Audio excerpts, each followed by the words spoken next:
ഇന്ന് നമുക്ക് പീച്ചിങ്ങ കൊണ്ട് ഒരു നാടൻ പച്ചരപ്പുള്ളൊരു കറി ഉണ്ടാക്കാം. ഇതേ കറി നമുക്ക് നേന്ത്രക്കായ കൊണ്ടോ അല്ലെങ്കിൽ ചുരക്ക കൊണ്ടോ ഉണ്ടാക്കാം. ആദ്യം തന്നെ ചട്ടിയിലേക്ക് നല്ലോണം വെളിച്ചെണ്ണ ഒഴിച്ചു കൊടുക്കാം. 4-5 കതിരി വേപ്പില ഇട്ട് കൊടുക്കാം. ഒരു പച്ചമുളക് ഇട്ട് കൊടുക്കുക. 4 ചെറിയുള്ളി വട്ടന അരിഞ്ഞിട്ട് ഇട്ട് കൊടുക്കാം. ഒരു ചെറിയ സൈസ് സവാള ഇത്തിരി കനത്തിൽ തന്നെ അരിഞ്ഞിട്ട് നല്ല ഗോൾഡൻ ബ്രൗൺ ഷെയ്ഡ് ആവുന്നത് വരെ ഉള്ളികളൊക്കെ ഒന്ന് വഴറ്റിയെടുക്കാം. ഈ ഒരു ഷെയ്ഡായി കഴിഞ്ഞിട്ടുണ്ടെങ്കിൽ ഒരു വലിയ സൈസ് തക്കാളി ചെറുതായിട്ട് തന്നെ അരിഞ്ഞിട്ട് ഇട്ട് കൊടുക്കാം. ഇതിലേക്ക് പുളി വല്ലാണ്ട് മുന്നിട്ട് നിൽക്കരുത് കേട്ടോ. പുളി കുറവുള്ള തക്കാളി ഒരു വലിയ സൈസ് അല്ലെങ്കിൽ ഒരു മീഡിയം സൈസൊക്കെ മതിയാവും. പിന്നെ 12 അല്ലി വെളുത്തുള്ളി 1/2 ഇഞ്ചിൻ്റെ ഇഞ്ചി കഷ്ണം കൂടി പേസ്റ്റ് ആക്കിയതാണ് 1 ടീസ്പൂൺ ഇട്ട് കൊടുത്തിട്ടുണ്ട്. അങ്ങനെ അത് രണ്ടും തക്കാളിയും കൂടി ഒന്നിച്ചായിട്ടാണ് വഴറ്റിയെടുക്കുന്നത്. അപ്പോൾ തക്കാളി ഒന്ന് വെന്ത് വരുന്ന നേരം കൊണ്ട് 1/4 കപ്പ് നാളികേരമാണ് നല്ല വെണ്ണ പോലെ അരച്ചെടുക്കണം. അപ്പോൾ ഞാൻ എന്താ ചെയ്യാറെന്ന് വെച്ചിട്ടുണ്ടെങ്കിൽ ഇതുപോലെ അരച്ചെടുക്കുമ്പോൾ മിക്സി ജാറിൻ്റെ മൂടിയിലേക്ക് പറ്റി പിടിച്ചിരിക്കാറുണ്ട് കുറച്ച്. അത് ഒരു പിടി ഇങ്ങനെ വാരി എടുത്തിട്ട് അതിലേക്ക് തന്നെ ആ നാളികേരത്തിൻ്റെ അരപ്പിലേക്ക് പിഴിഞ്ഞ് പാല് മാത്രം അതിലത്തെ എടുക്കും. ബാക്കിയുള്ള കൊറ്റൻ കളയും. അഥവാ നിങ്ങളുടെ മൂടിയിലൊന്നും പറ്റി പിടിച്ചിരിക്കുന്നില്ല എന്നുണ്ടെങ്കിൽ നമ്മൾ അരച്ച് വെച്ചിരിക്കുന്ന അരപ്പിൽ നിന്ന് ഒരു പിടി ഇതുപോലെ കൈ കൊണ്ട് എടുത്തിട്ട് പിഴിഞ്ഞിട്ട് നാളികേരത്തിൻ്റെ പാല് മാത്രം ഒഴിച്ചിട്ട് ബാക്കിയുള്ള കൊറ്റൻ കളയായി. ഇങ്ങനെ ഒരു അരപ്പാണ് ഞാൻ ഒഴിക്കാറ്. അപ്പോൾ നല്ലൊരു ടേസ്റ്റ് ആയിരിക്കും നമ്മുടെ കറിക്ക്.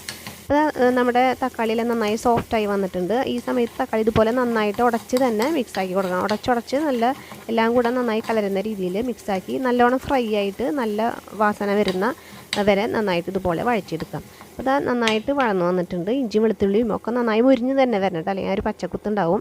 അപ്പോൾ അതെല്ലാം നന്നായി വഴന്നു വന്നാൽ 3 ടീസ്പൂൺ നിറച്ച് തന്നെ മല്ലിപ്പൊടി ഇട്ട് കൊടുക്കാം. പിന്നെ 3 ടീസ്പൂൺ കാശ്മീരി ചില്ലി പൗഡറും 1.5 teaspoon all in one masala കേട്ടോ നമ്മുടെ ചാനലിൽ ഉണ്ടാക്കിയിട്ടുണ്ടായിരുന്നു.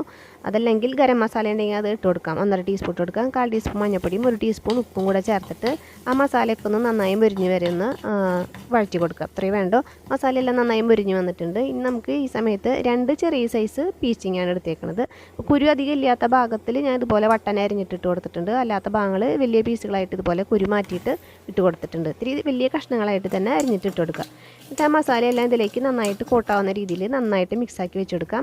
1/2 ഗ്ലാസ് വെള്ളം ആ മസാലയൊന്നും പോവാത്ത രീതിയിൽ സൈഡിൽ കൂടെ ഒന്ന് ഒഴിച്ച് കൊടുക്കുക. എന്നിട്ട് മൂടി വെച്ചിട്ട് പീച്ചിങ്ങ വേവുന്നത് വരെ ഒന്ന് അടച്ചു വെച്ച് വേവിച്ചെടുക്കുക. അപ്പോൾ ആ പീച്ചിങ്ങലത്തെ വെള്ളമൊക്കെ ഒന്ന് ഇറങ്ങി വന്നിട്ടുണ്ട്. അതാണ്ട് ഇത്രയും വെള്ളമുണ്ട്. ഇനി പീച്ചിങ്ങെല്ലാം വെന്തോന്നൊന്ന് ചെക്ക് ചെയ്ത് നോക്കുക. അതിന് ശേഷം നമുക്കിതിലേക്ക് ആവശ്യത്തിനുള്ള വെള്ളം ഒഴിച്ചെടുക്കാം. ഞാൻ അവിടെ ഇപ്പോൾ ഒരു ഗ്ലാസ് വെള്ളമാണ് ഒഴിച്ചിട്ടുള്ളത്. എന്നിട്ട് നന്നായിട്ടൊന്ന് ഇളക്കി നല്ല തിള വരുന്നത് വരെ ഒന്ന് തുറന്ന് വെച്ചിട്ട് തന്നെ വെയിറ്റ് ചെയ്യുക. അപ്പോൾ അത് നന്നായിട്ട് തിളയ്ക്കണം കേട്ടോ. ഈ വെള്ളം നന്നായി തിള വന്നു കഴിഞ്ഞിട്ടുണ്ടെങ്കിൽ ഫ്ലെയിം ലോ ആക്കി വെച്ചതിന് ശേഷം നമ്മുടെ അരപ്പ് ഒഴിച്ചെടുക്കാം. അരപ്പ് ആ ജാറിലേക്ക് കുറച്ച് വെള്ളം കൂടി ചിറ്റിച്ചിട്ട് ഒഴിച്ചു കൊടുത്തിട്ടുണ്ട്. ഇനി നന്നായിട്ടൊന്ന് ഇളക്കി വെച്ച് കൊടുക്കാം. ഉപ്പ് ടേസ്റ്റ് ചെയ്ത് നോക്കിയിട്ട് ആവശ്യത്തിനനുസരിച്ചിട്ട് ചേർത്തിട്ട് ഒന്നുകൂടി ഇളക്കി കൊടുക്കാം. ഒരു 3-4 തിള വരുന്നത് വരെ ഒന്ന് വെയിറ്റ് ചെയ്യണം. ഓരോ തിള വരുമ്പോഴും വന്ന് തുടങ്ങുന്ന ആ സമയത്ത് തന്നെ ഇതുപോലെ ഇളക്കി കൊടുക്കുക. അങ്ങനെ ഒരു 4 തിള വന്ന് ഇളക്കി കൊടുത്തു കഴിഞ്ഞാൽ ഫ്ലെയിം ഓഫ് കഴിഞ്ഞാൽ കറി റെഡി.